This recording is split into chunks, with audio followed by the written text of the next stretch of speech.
Lord.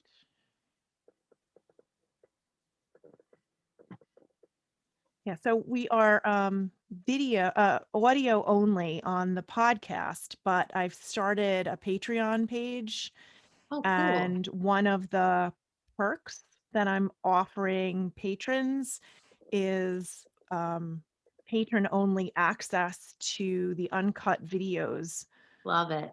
of the podcasts themselves. So if people want to watch them, they can. So far we don't have any patrons, but it's only been You'll a get few them though. weeks. Yeah, whatever. It is what it is. What I want to do is 25%. Once I pay for the costs of the producing the podcast itself, 25% of everything above that, I'm donating to the Karen Institute, which is a treatment and recovery um, uh, inpatient treatment and recovery facility. And they Wow. have a variety of locations in the Northeast. I'm not sure if they're anywhere else in the country, but they saved my cousin's life from addiction. That's And amazing. my mom died of opiate addiction. And had she been willing to accept help, Mm-hmm. Karen Institute could have saved her life. Um, Wow. and so this is a cause kind of close to my heart. And when my husband and I got married 4 years ago, we were, both of us in our late 40s. Well, he was 50, but I was in my late 40s, and we had two whole households. We did not need or want wedding gifts. So instead, we just asked people to donate whatever they would have spent on a wedding gift to the Karen Institute in my mother's name. Wow. And we got a couple of people were able to get full scholarships to go into the in treatment program and get clean. So Wow. That's incredible. that's health and wellness for you. Yeah, I love that. No, it's so great to hear. So yeah, I just want to do something. Yeah, All right, now let's start. You ready? I'm ready. My thumb's already numb. Oh, can I hear myself now? Yes, I can. Excellent. Let's set the timer. I was supposed to be tutoring a kid. I forgot that this was one of our Wednesdays. So she Oh just no. texted me and she's like, "Are we meeting?" She's got leukemia and she wants to graduate with her senior class on time. So I'm teaching her the class that I would be teaching her if she was in school, but I'm doing it through Zoom. And I'm like, "How about 7:30?" I totally forgot. Okay. All right. Welcome to Permission to Heal. I am Marcy Brockman, and I am thrilled that you're here. At tonight's episode, I have Sarah Alysse Rosner. She is a stress management gut health fitness coach out of Chicago, Illinois. Sarah and I met through the Be Seen Accelerator course with Jen Gottlieb and Chris Winfield. And as we were both learning how to share our message out with the world, and you are going to want to hear what she has to say. Sarah helps corporate executives implement fun solutions to their stressful lives so that they can level up both at home and in their careers. She is the creator of Live Well, Enhance You, which formed out of a need for her Pilates clients to find balance in their lives. Her three-pillar solutions, SOULutions, to success plan used in her personalized coaching program, Enhance Your Life, examines what areas clients are missing and discovers ways to bring joy back into their daily lives. She understands the connection between the brain and the body thanks to her BFA Musical Theater education background and an abundance of certifications from STOTT, or STOTT, I guess, Pilates, Integrative Institute of Nutrition, and National Academy of Sports Medicine. She has been mostly recently featured in WGN Around Town segment as a stress management expert. Also, she's been promoted on Business Insider, Yahoo Finance, and US Reporter. Sarah has both in-person and online coaching and fitness programs for clients looking to improve their work-life balance, their brain-gut connection, and enrich their fitness practice. And if that wasn't enough, she also has a podcast called Stress Free Solutions, available on Apple Podcasts, and I would imagine any other listening platform that you could find. I listened to a few of her episodes, and you're not going to want to miss them. Welcome, Sarah. Thank you so much, Marcy, for having me. I'm so thrilled that we were able to finally connect and get this going. Me too. I remember seeing you ask questions on the BSA Q&A calls when we were chatting with Chris and Jen, and I was like, she's got infectious energy, that one, and you were just moving apartments with your boyfriend in the middle of a pandemic and taking the class and running your business. And I was like, just in awe of the energy. Well, thank you. I appreciate that. Sometimes I feel like I'm going full force too much, but yeah, that's me. Awesome. Awesome. And you have a musical theater background? Yeah. I started in high school and I just loved it so much that I had to continue in college. And honestly, I feel that tough love from musical theater really helped me with my career and being Yeah. independent. Wow. Yeah, we'll get into that in a minute. I like to begin all of the podcast conversations with my 6 quick questions, although occasionally I leave them to the end because I forget about them.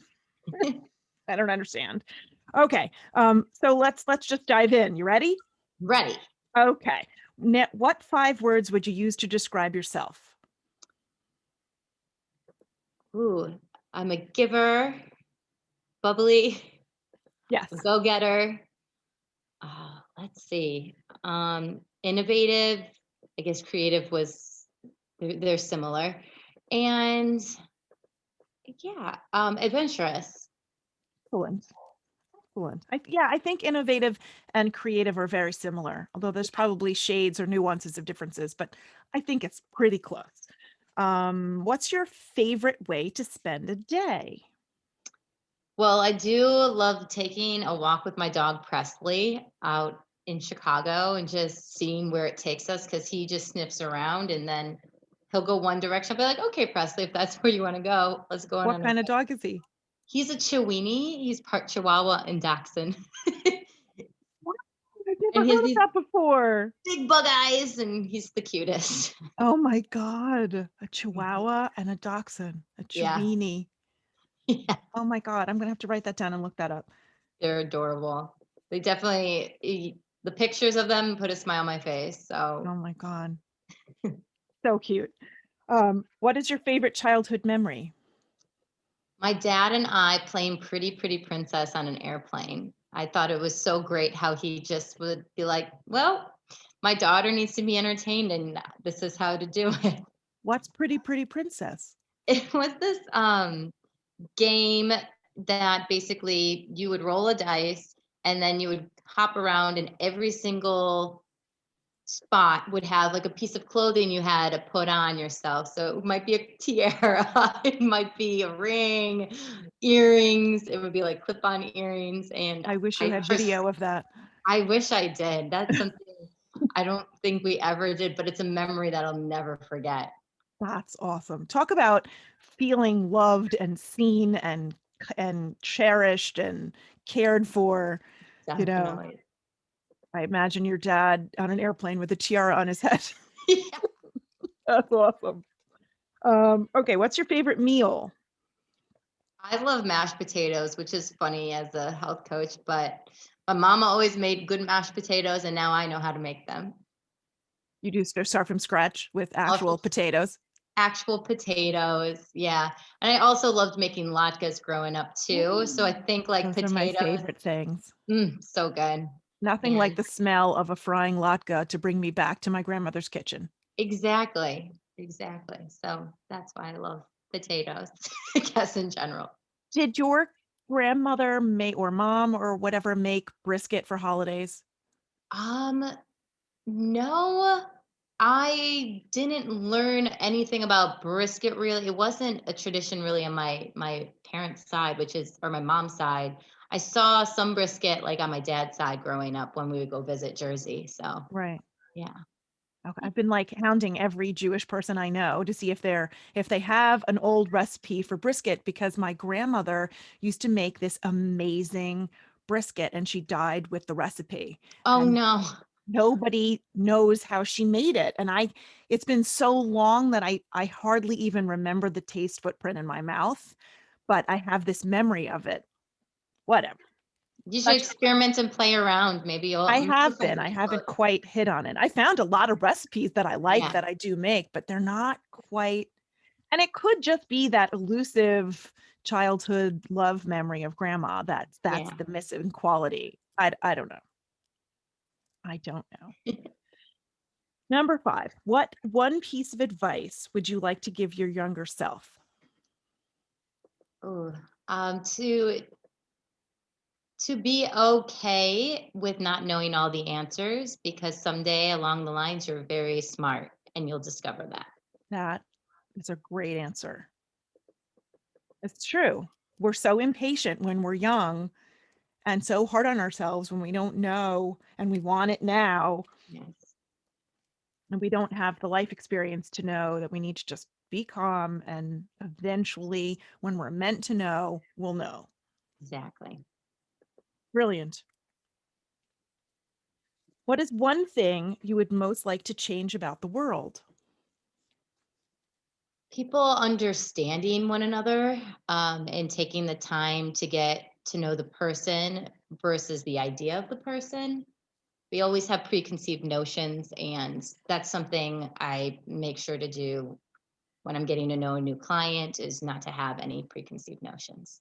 Yeah, it's so easy to use your first impression of somebody or their physical appearance or even the energy that you get from them in the first impression to not jump to conclusions about them.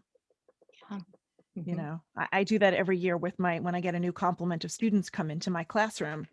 And sometimes I have, even though I try to be open-minded like that, I do make a misjudgment.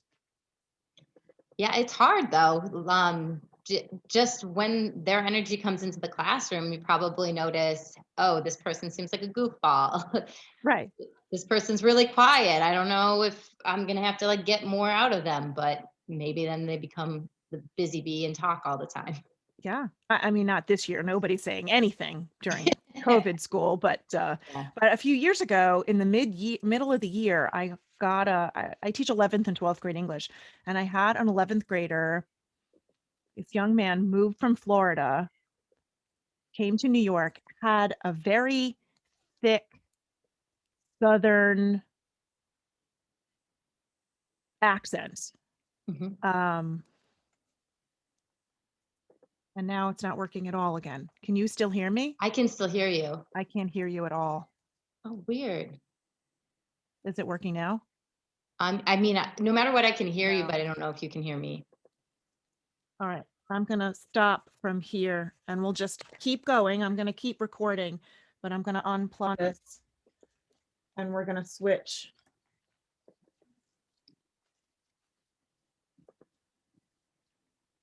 Can you hear me? Yeah, can you hear me? Yeah, we're just going to do it this way. I'll just cut this out at the 10-minute mark and maybe the headphones will help with the little microphone.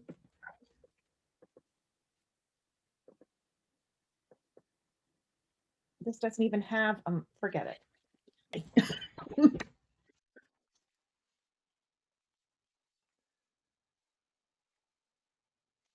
All right. Can I hear you? No. Now I don't hear you at all.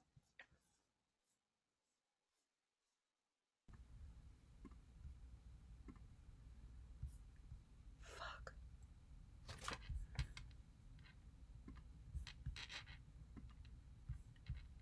All right. Can you talk? No, I'm not hearing you at all.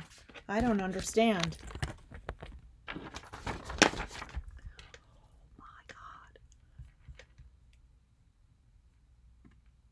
Screen. Unmute. MacBook Pro speakers. Yes. Maybe shut off. Now it works. Okay, cool. cool. I did a speaker test and now it works. Okay, so Okay. from 10 to 12, I have to cut out. Okay. So anyway, so I had this young man, a young African American kid from Florida, come up to my classroom in New York, and he had a very thick Southern dialected accent, and he wore his pants down below the crack of his butt, and had like these like gangsta rapper kind of clothes, and I was like, oh my God, this kid's just going to be a pain in my keister. And Yeah. just had this attitude physically that I misread as problematic. And he turned out to be brilliant and participated. And even when it didn't look like he was paying attention, he was totally on fire and knew exactly what was going on. He Wow. got like 90s or above on everything without seemingly trying.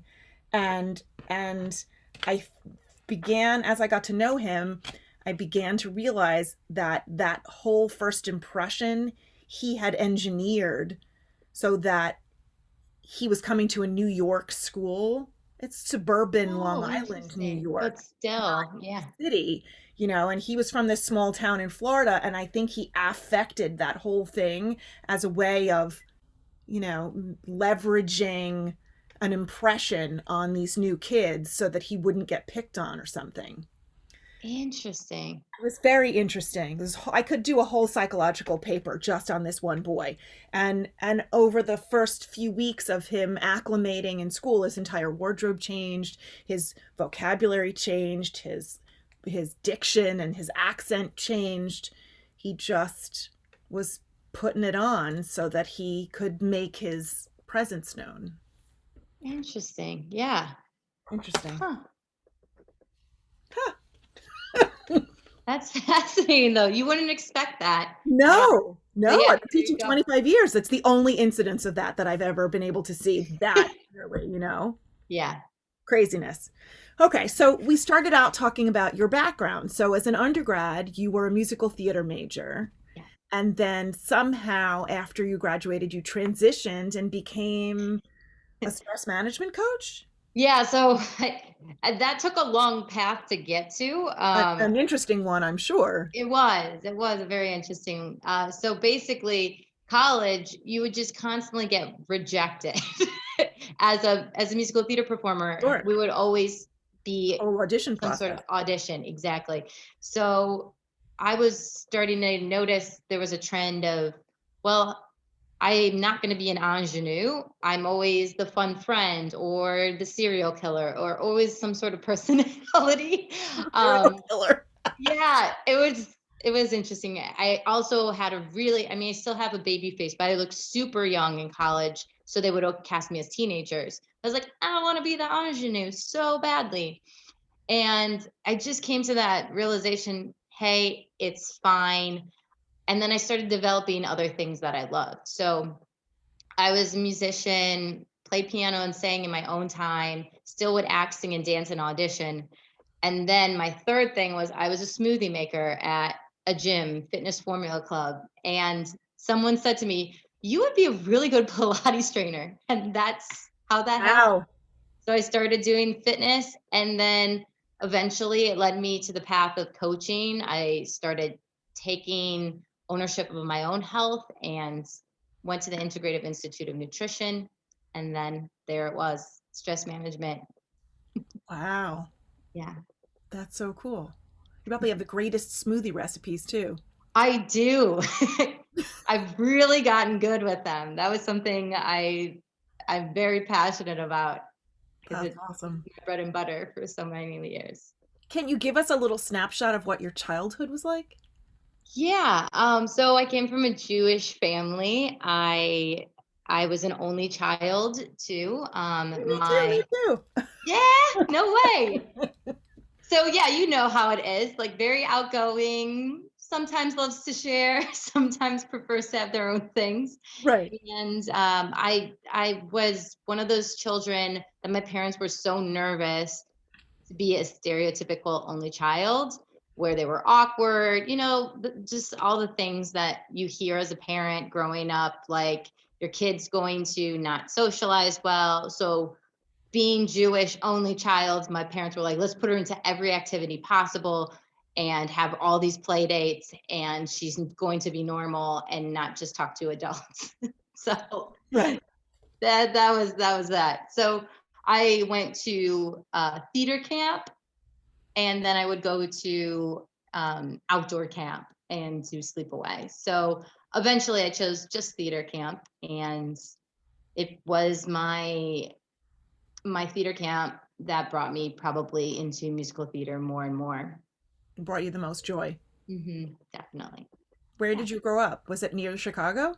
I grew up in Wisconsin.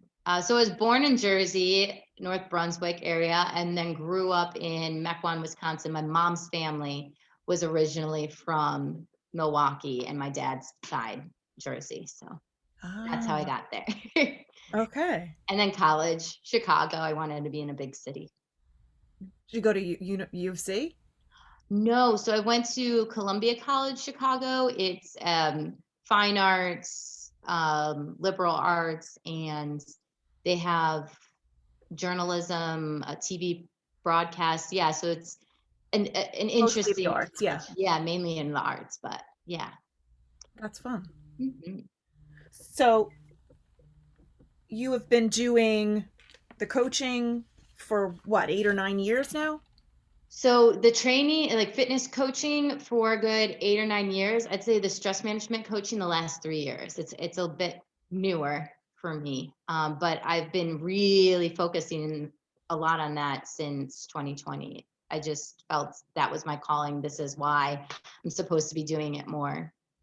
We I, needed we needed yeah, it. we're in the middle of a global pandemic, and there isn't a single person I know who is not suffering in some way from burnout, stress, anxiety, depression, Yep. cabin fever, hypochondriasis. Not that that's crazy because we're in the middle of a pandemic, but I think that we're all suffering. Definitely. Yeah. We gotta find new ways to relax our brains, bodies, and souls. So Amen. So what was that like starting a business from nothing?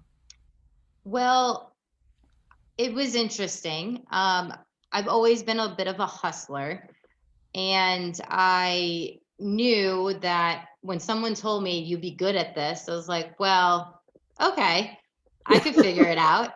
So that was my first step. It was just saying, yeah, let's give this a go. And I was almost the goofball in the class. The woman pointed me out, that was the head instructor, but she would say, oh, Sarah's doing this wrong in this exercise. And that was a challenge to me. I was like, well, now I'm going to be the perfect example of what not to do, but I will feel it in my body, and I will know how to teach other people how to do it correctly, because I know what it's like to do things wrong at first, because I was new at it.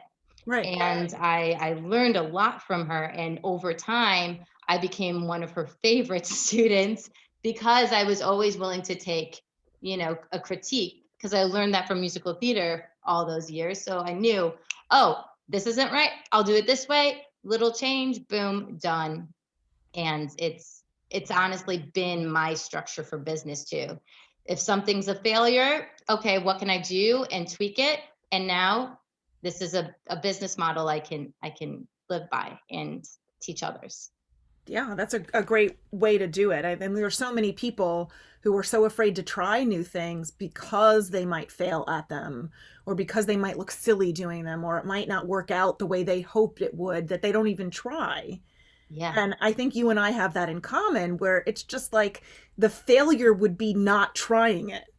Yeah. So let's try it. And if it works, great. And if it doesn't, we'll tweak it until it does work. Yeah. You know? Yeah. One of your books is called Failure to Launch. That was No, no, I'm that's a sorry. movie with Kate Wins with Oh my gosh, but no, you have Permission to Permission to Land. Land, But Searching did for you Love, have Home, and Belonging. another book that came out before that? No, Sorry. it's just the two. Permission to Land, Searching for Love, Home, and Belonging is my memoir. And then I have Oh, a companion guided journal called Permission to Land, Personal Transformation Through Writing. And then okay. that sort of led me to Permission to Heal, the podcast. It's Got all it. sort of an organic trail. I've been watching too much TV because now I'm mixing things up. But yes, that Failure to Launch was a movie. Yeah, yeah, yeah. See? Matt McConaughey and what's her name? Goldie Hawn's Golden daughter, the Daughter. Yeah, Kate gorgeous one. Winslet. What's her name? Kate Winslet? No, No, not Kate no. Winslet. See, I'm Kate Hudson. Kate Hudson. Kate Thank Hudson. you. Yeah. Yeah, yeah, Oh, see. yeah. I definitely been there. Yeah, So, like you learn from your mistakes, you laugh at them and you get through them. And exactly. that's what I do every day in my life. And then, as Jen Gottlieb used to say, and as you said on your podcast that launched today, your mess is your message. Yeah. We're all humans and we're all flawed and imperfect, and we're showing up the best way we know how to show up in the moment that we're showing up, and that's how it is. I mean, we're doing this podcast. We kind of screwed around for like an hour because my sound wouldn't work. I'm trying power chords and sound chords, and so we're just cobbling it together and making it work. And Yeah, that's what you do. exactly. Right. Taking risks and fixing things up. Exactly. Exactly. I used to be afraid to shoot videos unless my hair was perfect and I had my makeup done. I had to Mhm. sort of curate my look, and this afternoon I realized how far I came because I got out of the car when I got home and the sun was shining and it was 55 degrees and it was warm for a change, and I just recorded a video and like instantly uploaded it to Instagram, and the hair is like getting stuck in my lip balm and like it's blowing around and I didn't care.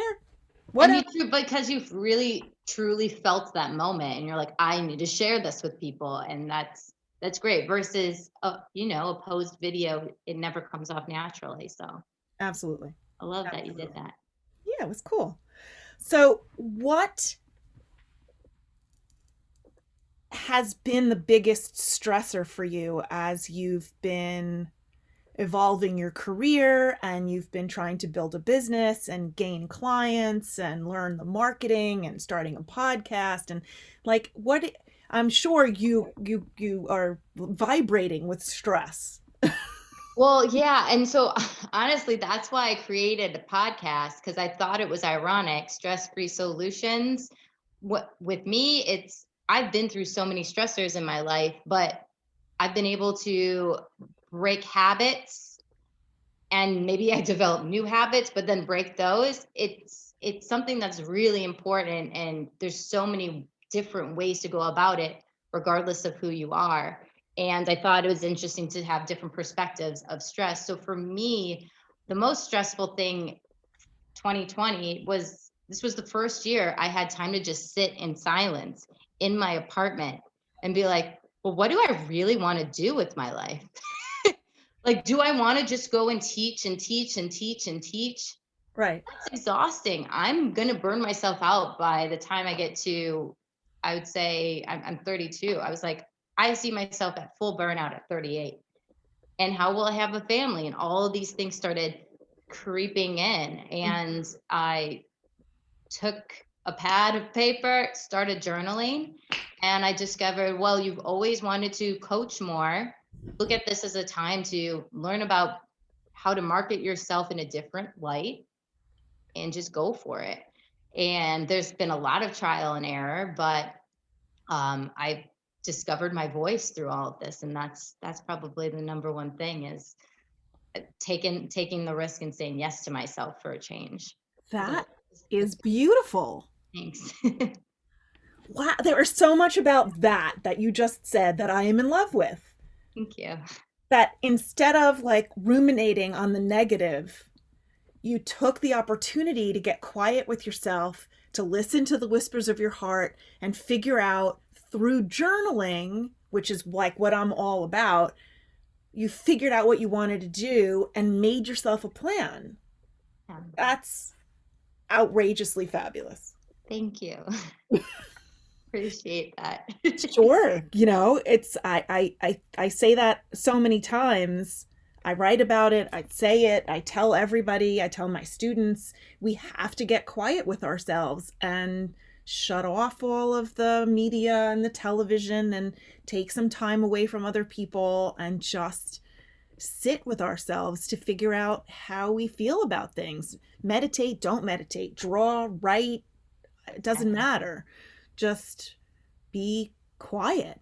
Mm-hmm. Even meditative walking. Go and just breathe and take in all of your senses Totally. and be in that moment with yourself.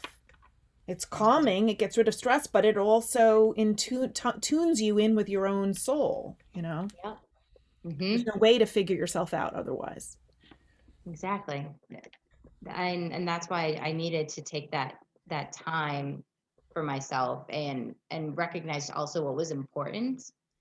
Um, and it really was beneficial to have, even though if it was maybe 1 or 2 months, like I had no idea what I was going to be doing because Right. it was, especially for gyms, they were all closed. And I could see the writing on the wall is like, okay, this virtual training stuff for companies eventually is going to go by. And Mhm. I'm going to have to figure out, okay, am I going to create a whole fitness model and start doing a crazy amount of classes and destroying my body more? It's like, that's not for me. And Mhm. so I reached out to old clients that I don't get to see as much because they live elsewhere. And I said, hey, I just recently decided to get my personal training certification. I got it. I'm certified. Now I can do that. Pilates, you tell me what you need and let's do this. And then a lot of people were open Remotely. to it. Yeah. And they were open to just training online. And it's great because I'm able to look at their form. If they want a recording of it, I'll record it and then they have it to keep and to do things on their own or certain exercises. So I've really personalized my approach with training while also pursuing more of my stress management coaching. And that's honestly what's been a game changer with my business. I'm not working for other people as much. It's all me. Wow. Yeah. Yeah, I think about, as you're talking, the chutzpah and the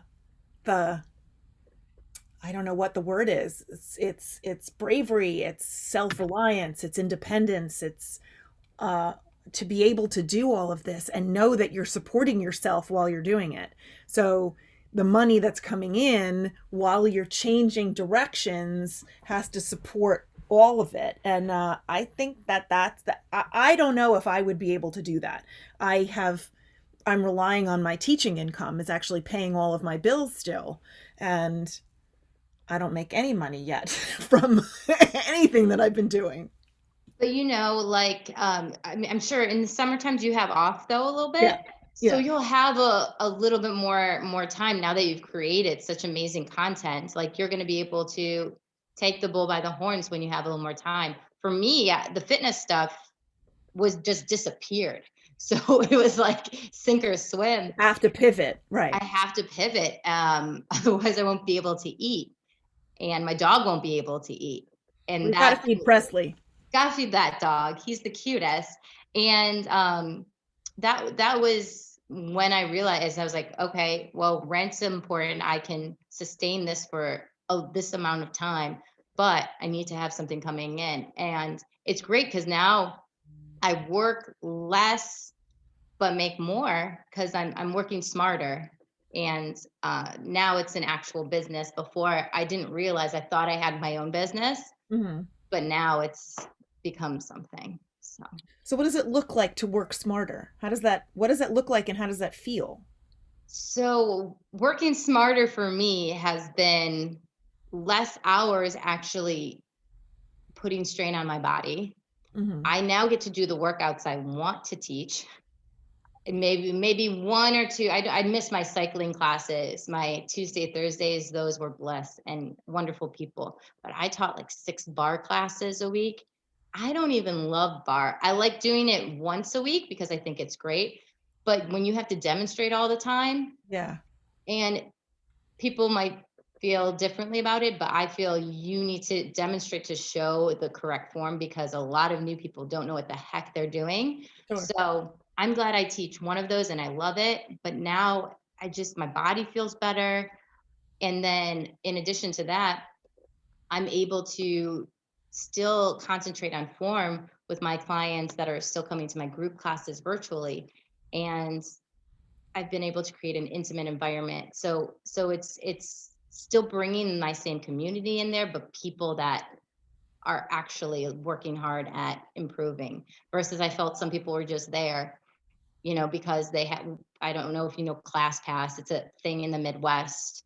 Okay. But people would come on Class Pass and they would leave these reviews, and then it would be, they don't necessarily know Pilates. They only Right. have their version of Pilates. I'm like, well, I know what I've been doing for a while now is real Pilates, Right. but that's just the way they learned about it. So this has been much more freeing for myself. And now I can do things I've always wanted to learn how to actually market myself and Sure. took the BSA. I wouldn't have never been able to have the time to do that. Yeah. Hop on a call at 1 p.m. Never. No, yeah. Yeah, for me, I'm in New York and the time zones change. So, I mean, different. So for me, it was 3 in the afternoon. So it was perfect. I Yeah. would get home from school and then just hop on the call, and otherwise I couldn't have done it. There were so many things that I wanted to do, but the timing just didn't allow me to do it.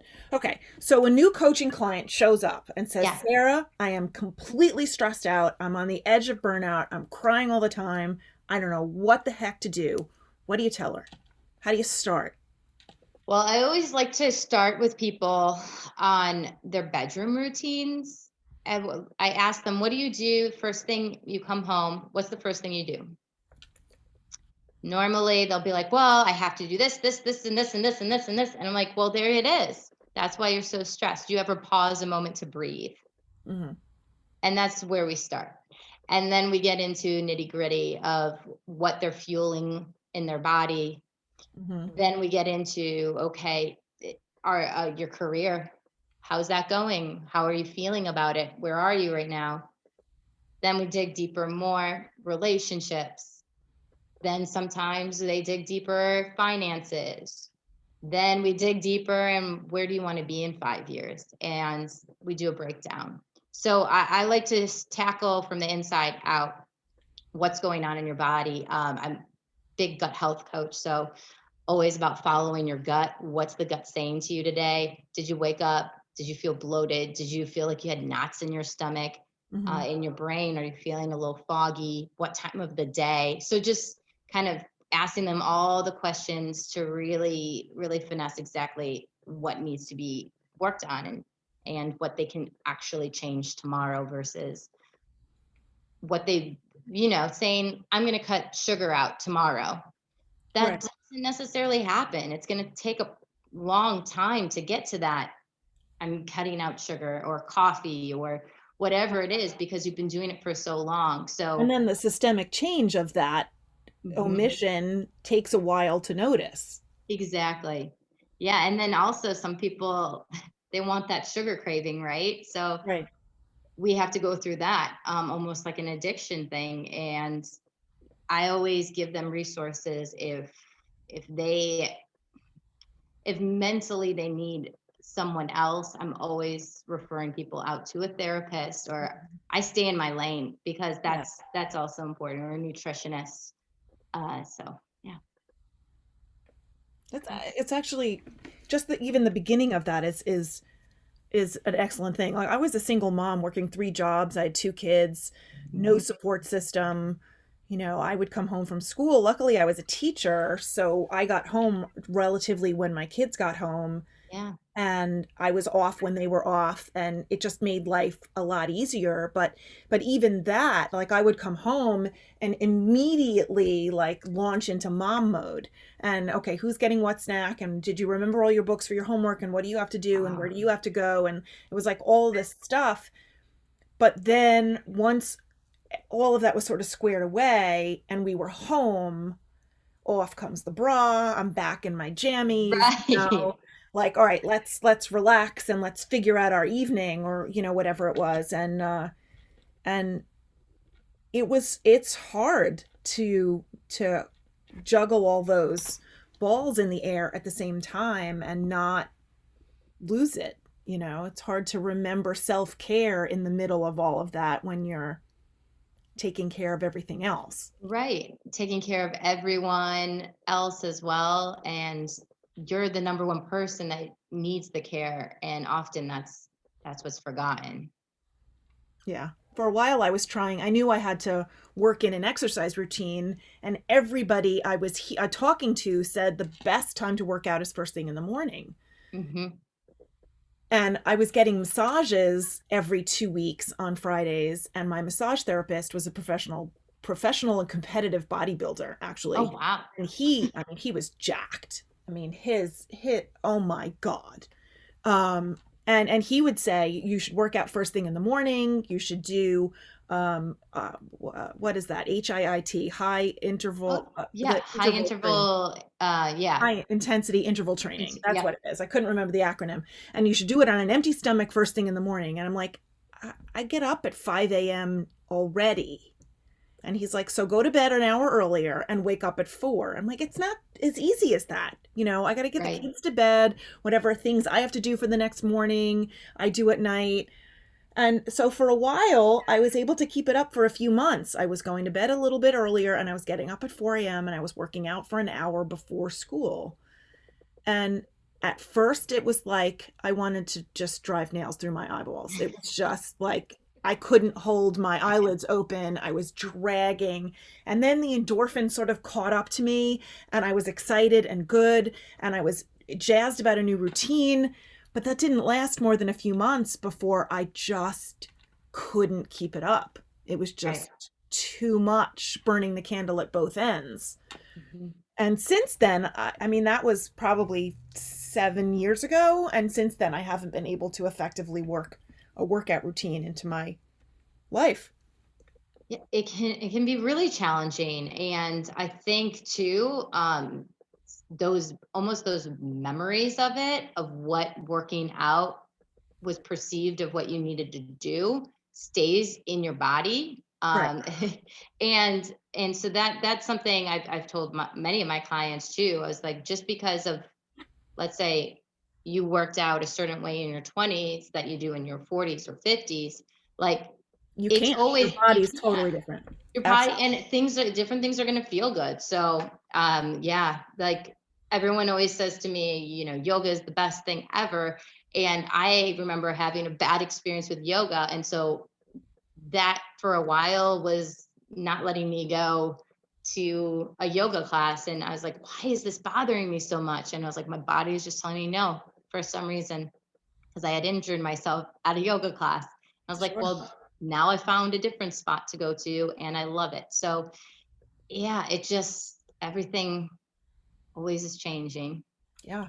Yeah. About 2 years ago, yeah, oh my God, yeah, it was 2 years ago, I had decided that maybe what I needed was more monitoring while I was working out. And so I had I'm not going to use the name of the gym, but because I don't want to get sued, there's a gym chain that provides like wearable heart monitors where it measures, your pulse and your heart rate and all of that stuff. And then up on these TVs that hang up on the wall, it Mhm. shows your name and what your heart rate is and what your target should be and like all this stuff.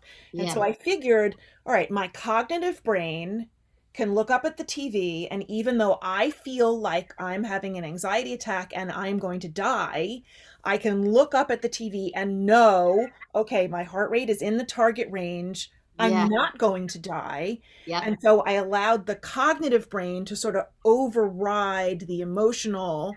And I thought that that would help me. And it didn't at Yeah. all. And because as I was on the treadmill and I was doing like really scaled back from what the instructors were having everybody do, and as I was working out, I was crying. People, I think, were a little uncomfortable to run on the treadmill next to me because here I am, this 50-year-old premenopausal woman hysterical crying on the treadmill. Oh, I'm I'm like, sorry though. is it like stress and exercise induced anxiety attacks is what I was labeled them. And I don't know if that's a thing, but that was my self diagnosis. Yeah. Hey, no, I mean, it's real, but whatever was going in, it needed to release something. So good for you for releasing that, because some people would just hold it in and I then they wouldn't couldn't. be able to breathe. So I I'm just glad you couldn't. didn't. I would just cry. I'd bring tissues on the treadmill with me and I'd look at the woman next to me and I'm like, I'm just going to cry. I'm just warning you. Fair And it just warning. would pour out. I don't know what was trapped in there that just Yeah. Needed a release. so bizarre. So bizarre. Okay. So we've got listeners. Hopefully there are people listening. Yeah. What advice could you give them? What actionable things can they do now to sort of release some of the stress or the anxiety that they're feeling immediately? When they walk in the door at home, what's one thing that will bring them joy in that moment? For me, that's seeing Presley wag his tail and run to me every time, like without a doubt, unconditional love. Absolutely. And so for me, that's that. But for other people, that might look like I'm taking a nice breath or a sigh, sitting on my couch and just closing my eyes for a second. Or it could be lighting a candle. Whatever it is, just Mhm. take that moment and say, what would bring me joy at this time from getting home from work? Like, don't even think about work. What would bring you joy? My stepmother used to come home from work. It never even dawned on me or connected it until this moment when you were talking. But she would come home from work in the city, and before she would really even focus on anybody and say hello, she immediately went into her room and took a shower. And she just Interesting. washed the whole day off and came out. She was in her nightgown already. Who cared? She just came out and then she could hug and kiss and how are you and what's going on and how is school and what are we doing for dinner and how is everybody feeling? But it wasn't until after she took that shower that she felt human again. Wow. And it didn't dawn on me until just now that that was probably a really good anti-stress behavior. Yeah. Yeah. She just, like you said, kind of like washed away the day, whatever was bothering her or whatever she was holding on to.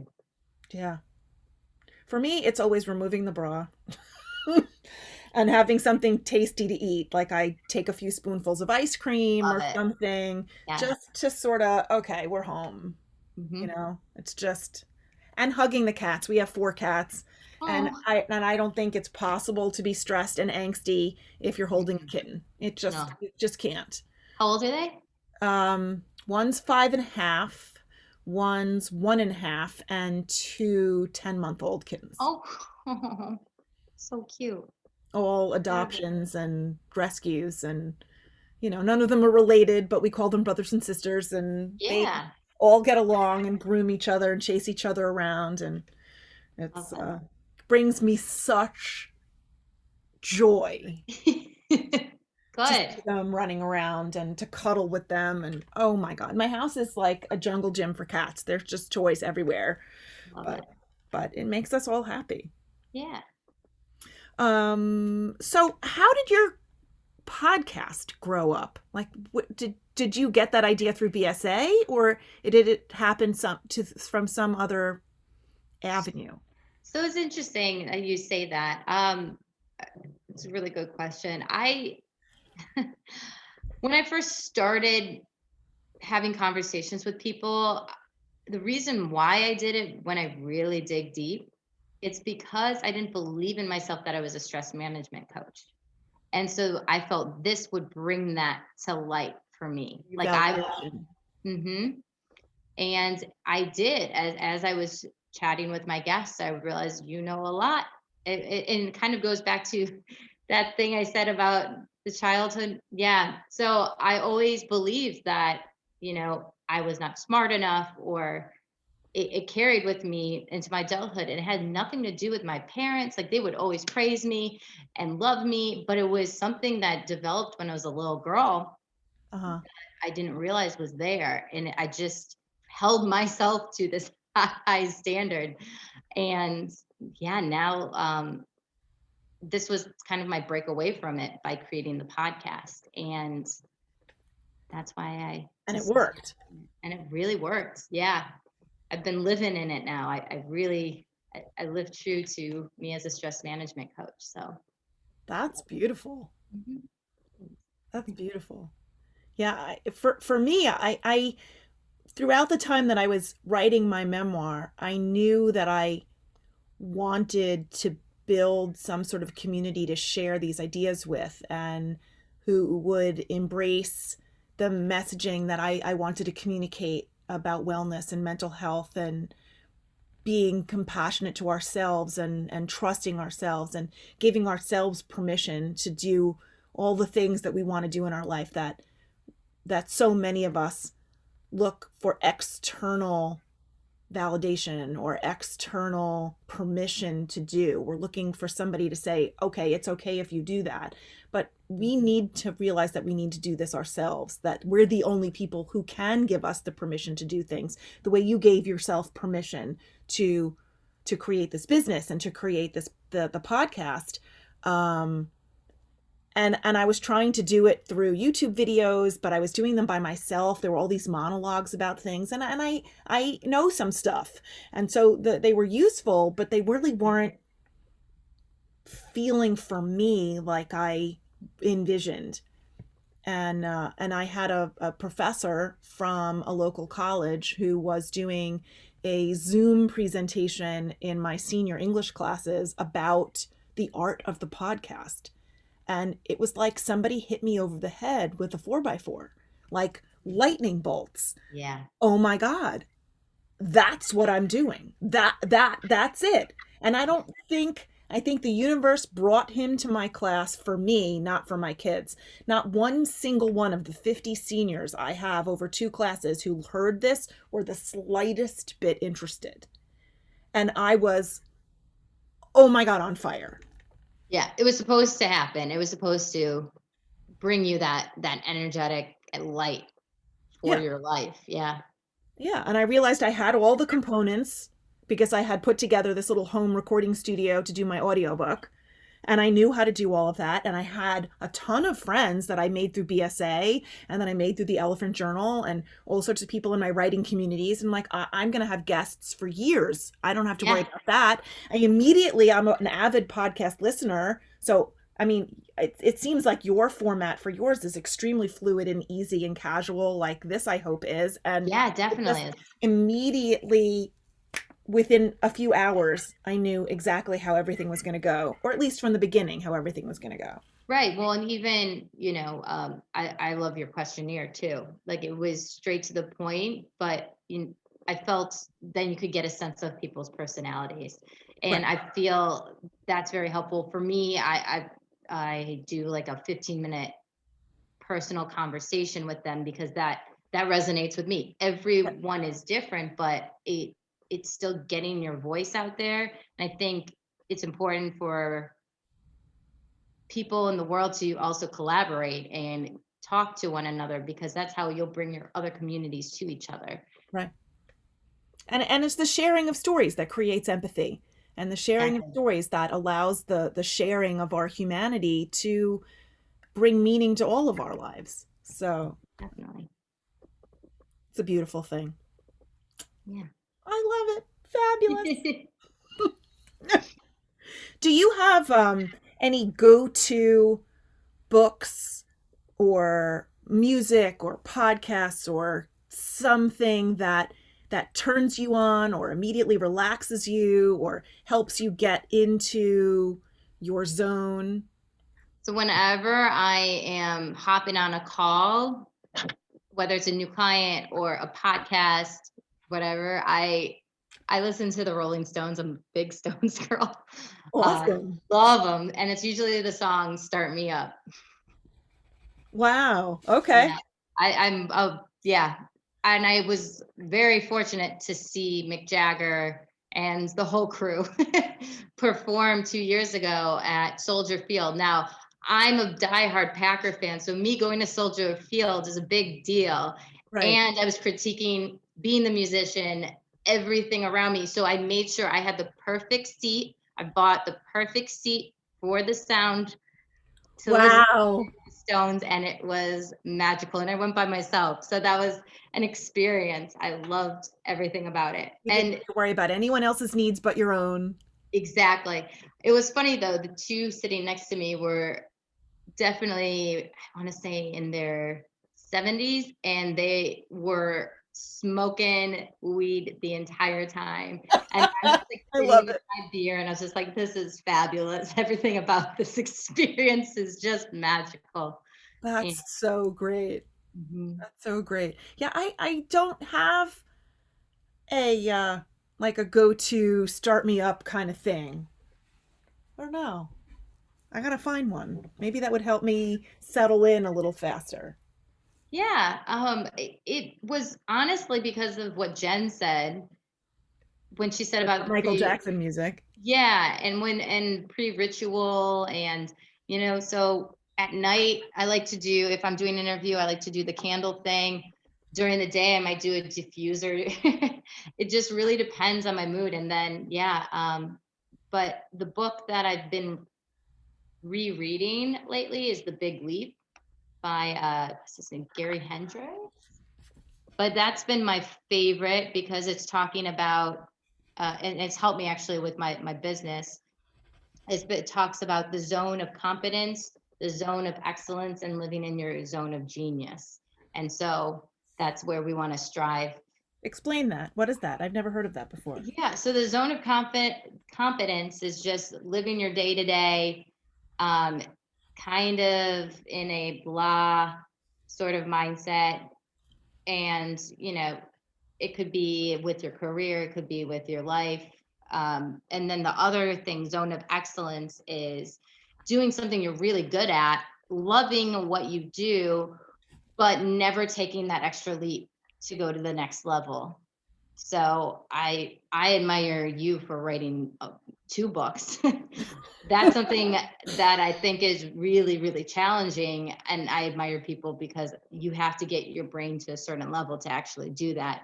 And I know you're an English teacher, but no matter what, like, people don't just write books and It had been percolating in my brain for a very long time.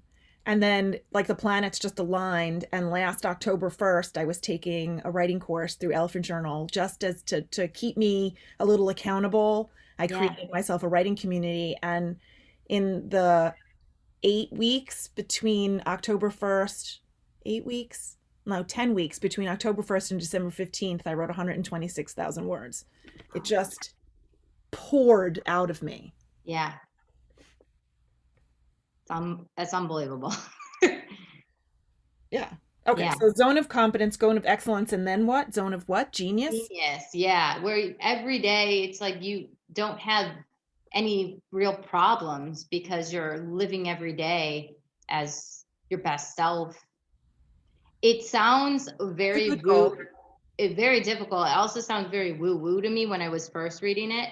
But then as I was exploring it more, and I was like, well, it's because you have all these limiting beliefs about yourself and all these fears. Like, well, what if I get there and then I just, self sabotage?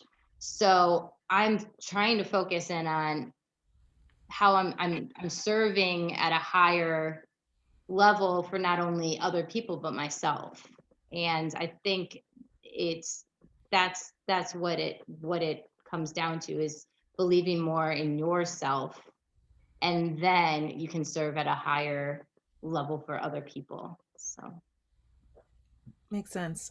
I think that when I try to do, my language is different, but when I try to do that, I have to remember that what I'm doing isn't for me. What I'm doing is to be of benefit to others, that I'm trying to do this in service to other people's healing journey. yeah, Or in my students' case, I'm teaching them to make them better people, to make them better communicators, better writers, give them emotional literacy that we get through literature, and learn how to connect and analyze, whatever. It could go on and on and on.